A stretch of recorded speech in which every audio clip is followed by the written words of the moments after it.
एक बार की बात है, किसी जंगल में एक कौवा रहता था। वो बहुत ही खुश था क्योंकि उसकी ज्यादा इच्छाएं नहीं थी। वह अपनी जिंदगी से संतुष्ट था। लेकिन एक बार उसने जंगल में किसी हंस को देख लिया और उसे देखते ही सोचने लगा कि ये प्राणी कितना सुंदर है। ऐसा प्राणी तो मैंने पहले कभी नहीं देखा। इतना साफ और सफेद, यह तो इस जंगल में औरों से बहुत सफेद और सुंदर है, इसलिए यह तो बहुत खुश रहता होगा।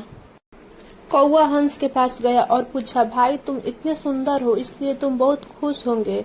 इस पर हंस ने जवाब दिया, मैं पहले बहुत खुश रहता था जब तक मैंने तोते को नहीं देखा था। उसे देखने के बाद से लगता है कि तोता धरती का सबसे सुंदर प्राणी है। हम दोनों के शरीर का तो एक ही रंग है, लेकिन तोते के शरीर पर दो दो रंग है। उसके गले में लाल रंग का घेरा और वो सुर्ख हरे रंग का था। सच में वो बेहद खूबसूरत था। और कौवे ने सोचा कि हंस तो तोते को सबसे सुंदर बता रहा है, तो फिर उसे देखना होगा।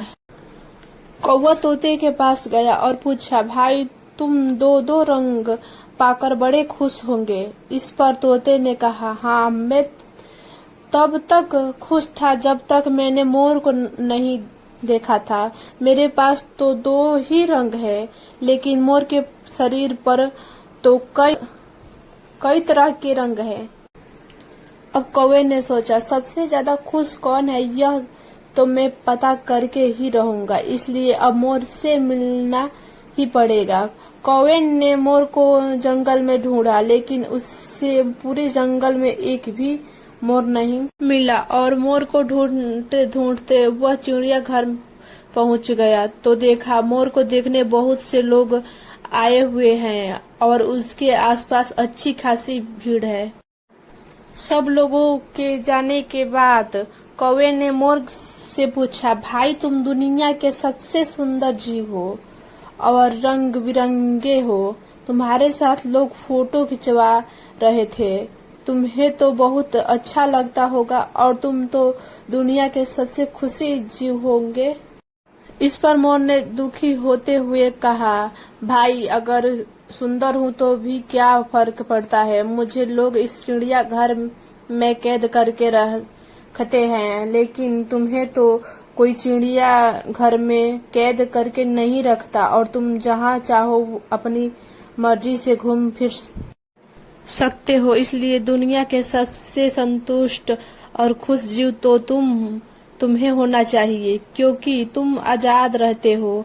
कौवा हैरान रह गया क्योंकि उसके जीवन की अहमियत कोई दूसरा बता गया। दोस्तों, ऐसा ही हम लोग भी करते हैं। हम अपनी खुशियों और